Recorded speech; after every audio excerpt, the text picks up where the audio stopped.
Yeskel pasal 21.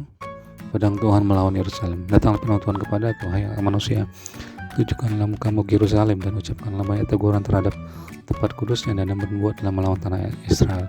Katakanlah kepada tanah Israel, beginilah firman Tuhan, lihat, aku akan menjadi lawanmu dan akan mencabut pedangku dari sarungnya dan melenyapkan dari tengah-tengahmu orang benar dan orang fasik.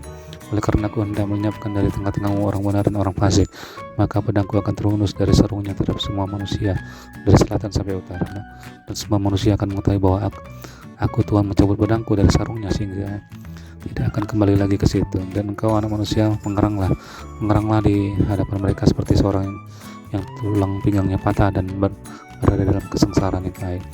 Dan kalau mereka bertanya kepadamu, mengapa engkau mengeluh? Jawablah, karena suatu berita, kalau berita itu sudah tersiar, setiap hati akan menjadi tawar dan semua tangan menjadi lemah lesu, segala semangat menghilang dan semua orang terkencing ketakutan. Sungguh pasti datang dan terjadi. Demikianlah firman Tuhan Allah. Kemudian datanglah firman Tuhan kepadaku, hai anak manusia, bernubuatlah dan katakan, beginilah firman Tuhan, pedang yang sudah diasah dan juga digosok, diasah untuk menumpahkan darah dan digosok supaya mengkilap seperti petir. Apakah kita akan bersukacita atau karena aku menghina segala macam kayu? Pedang itu diberikan supaya digosok, supaya sendiri dipergunakan. Pedang itu diasah dan digosok supaya diberikan ke tangan si pembunuh. Berseluruhlah dan merataplah, hai anak manusia, sebab pedang itu ditujukan melawan umatku, ditujukan melawan semua pemimpin Israel. Mereka dan umatku sama-sama dibiarkan dimakan pedang. Oleh sebab itu tepuklah pinggangmu sebagai tanda pergabungan, sebab percobaan datang dan tidak suatu pun yang dapat tahan. Demikianlah firman Tuhan Allah. Dan engkau anak manusia, bernubuatlah dan tepuklah tanganmu, biarlah pedang itu menjadi 2 kali lipat, 3 kali lipat. Itu pedang pembunuh, pedang untuk pembunuhan besar-besaran yang berkeliling menghabiskan mereka, supaya hati mereka hancur dan yang jatuh berbahan bertambah-tambah di tiap pintu gerbang mereka. Aku memerintahkan penumpahan darah dengan pedang itu. Aduh, pedang itu dibuat menyamai petir dan digosok untuk menumpahkan darah. Pancung yang di kanan dan di kiri, kemana saja matamu menatap. Dan aku juga akan bertepuk tangan dan hatiku yang panas menjadi tenang kembali. Aku Tuhan yang mengatakannya. Lalu datanglah firman Tuhan kepadaku, hai engkau anak manusia, gambarlah 2 jalan yang akan dilalui oleh pedang Raja Babel. Keduanya mulai dari suatu negeri. Buatlah sebuah papan penunjuk jalan pada awal jalan yang menuju ke masing-masing kota. Gambarlah dari jalan mana pedang itu datang dan melawan Raba, ibu kota Bani Amon, dan melawan Yehuda yang bentengnya ada di Yerusalem. Sebab Raja Babel berdiri pada persimpangan jalan itu pada awal kedua jalan itu untuk melakukan pertenungan. Ia mengocok panah meminta petunjuk dari terafim dan menilik hati binatang. Dalam tangan kanannya terjatuh panah tenungan mengenai Yerusalem, supaya diperdengarkannya suara orang yang membunuh dan menyuruhkan taktik pertempuran, supaya menyusun ala-ala pendobrak pintu gerbang dan menimbun tanah menjadi tembok penggabungan dan mendirikan benteng penggabungan. Tetapi bagi mereka itu adalah tenungan yang menipu, walaupun mereka mengangkat sumpah yang muluk-muluk, tetapi ia mengingat kesalahan mereka sehingga mereka ditangkap.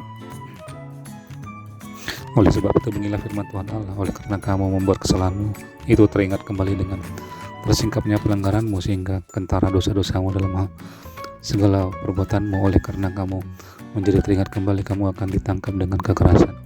Dan hai engkau Raja Israel, orang fasik yang durhaka, yang saatmu sudah tiba untuk penghakiman terakhir. Beginilah firman Tuhan Allah, jauhkanlah serbanmu dan buangkanlah mahkotamu. Tiada yang tetap seperti keadaannya sekarang. Yang rendah harus ditinggikan, yang tinggi harus direndahkan. Puing akan kujadikan dia, ini pun tidak akan lenyap sampai ia datang yang berhak atasnya, dan kepadanya akan kuberikan itu. Ayat 28, pedang Tuhan melawan Bani Amon.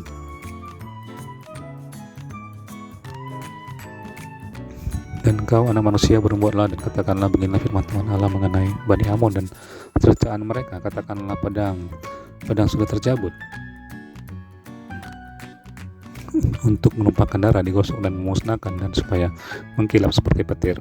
Sedang orang melihat penglihatan-penglihatan yang menipu bagimu dan memberi tenungan-tenungan bohong kepadamu untuk diletakkan ke leher orang-orang fasik yang durhaka, yang saatnya sudah tiba untuk penghakiman terakhir.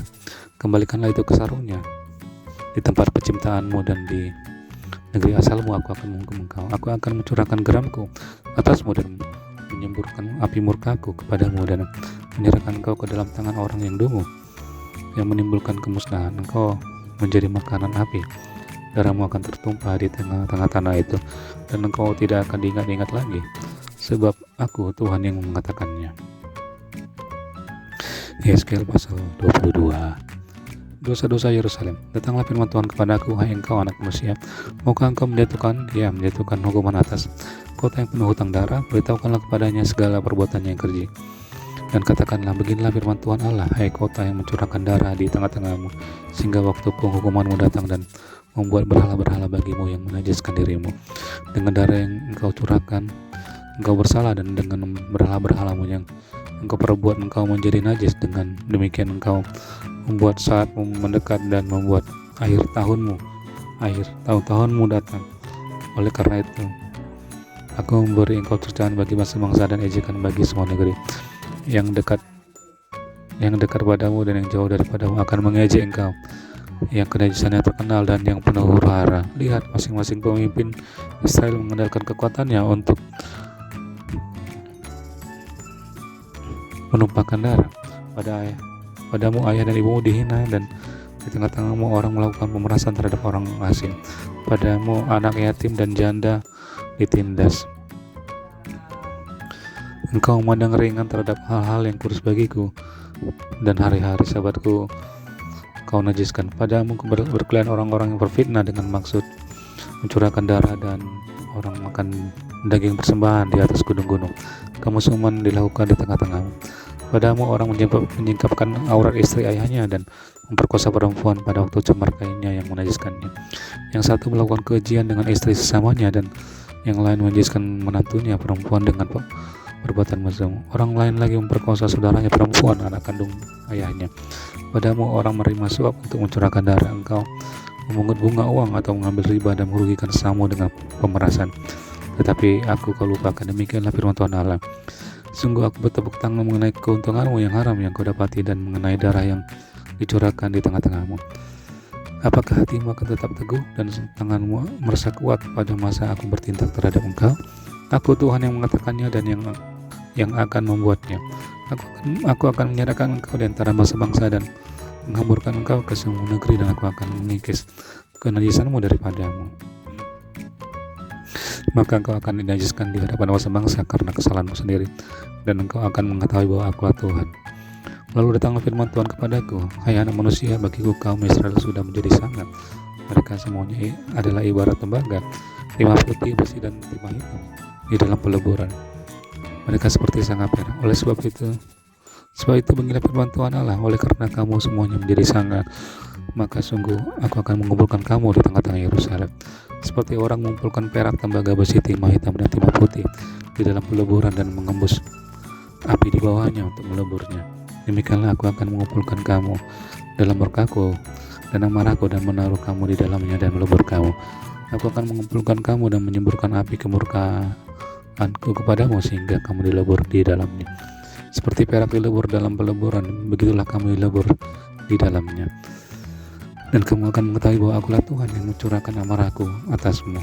Demikianlah kemudian datang firman Tuhan kepadaku, hai anak manusia, katakanlah kepadanya, engkau adalah tanah yang tidak menerima hujan, tidak mendapat air pada masa kegeraman, yang pemimpin-pemimpinnya di tengah-tengahnya seperti singa yang mengaum, yang menerkam mangsanya.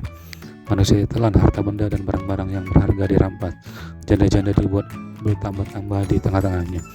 Imam-imamnya memperkosa hukum Tauratku dan menajiskan hal-hal yang kudus bagiku. Mereka tidak membedakan antara yang kudus dengan yang tidak kudus, tidak mengajarkan perbedaan yang najis dengan yang tahir. Mereka mengutuk mata terhadap hari-hari sabatku, demikianlah aku dinajiskan di tengah-tengah mereka. Mukanya di tengah-tengahnya adalah seperti serigala-serigala yang menerkam mangsanya dalam kehausan akan darah, yang membinasakan orang-orang untuk menguntungkan diri sendiri secara haram. Dan nabi-nabinya mengolas mereka dengan kabur, dengan melihat penglihatan yang menipu dan memberi tandungan bohong bagi mereka. Nabi-nabi itu berkata, beginilah firman Tuhan Allah, tetapi Tuhan tidak berfirman. Penduduk negeri melakukan pemerasan dan perampasan, menindas orang-orang sengsara dan miskin, dan mereka melakukan pemerasan terhadap orang asing bertentangan dengan hukum. Aku mencari di tengah-tengah mereka seorang yang hendak mendirikan tembok atau yang mempertahankan negeri itu di hadapanku, supaya jangan kumusnahkan, tetapi aku tidak menemuinya. Maka aku mencurahkan geramku atas mereka dan membinasakan mereka dengan api.